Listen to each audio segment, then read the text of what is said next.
आता पाहूया लोकसभेच्या महासंग्रामासंदर्भातल्या टॉप 9 बातम्या।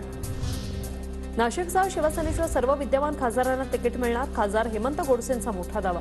उमेदवारीबाबत मुख्यमंत्री योग्य निर्णय घेतील। आचारसंहिता लागल्यावर 1-2 दिवसात उमेदवार जाहीर होतील, गोडसेंची माहिती। दिल्लीत वरिष्ठांची भेट घेतली, घराणेशाही म्हणून नाही तर कार्यकर्ता म्हणून माझी लोकसभा लढण्याची इच्छा, वरिष्ठ निर्णय घेतील, शिवानी वडेट्टीवारांची प्रतिक्रिया। वेगळा विचार करण्यापेक्षा थांबायची तयारी, विश्वजित कदम जिथे नेतील तिथे जाणार, विशाल पाटील यांची प्रतिक्रिया। तर मी आणि कदम कुटुंबीय विशाल पाटलांच्या पाठीशी, विश्वजित कदमांचं वक्तव्य।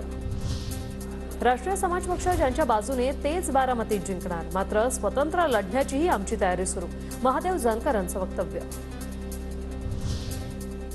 मवियाकडे आम्ही माढा, परभणी आणि सांगलीची जागा मागितली, शरद पवारांकडून माढ्याच्या जागेची ऑफर, महादेव जानकरांची माहिती।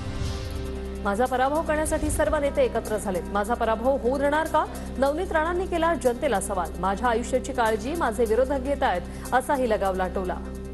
किती लोकांना असं वाटतं की या मतदारसंघामध्ये, या जिल्ह्यामध्ये, कारण की नेते सगळे एक झाले आहे की नवनीत राणाला पाडायचा आहे, तुम्हाला प्रश्न, तुम्ही मला पडू देणार आहे का? माझी जीवनाची काळजी माझे विरोधकच घेत आहेत। नवनीत राणांना तिकीट दिलं जाणार नाही, नवनीत राणा, रवी राणा हे बालिशपणा करतात, अभिजित अडसूळांची टीका।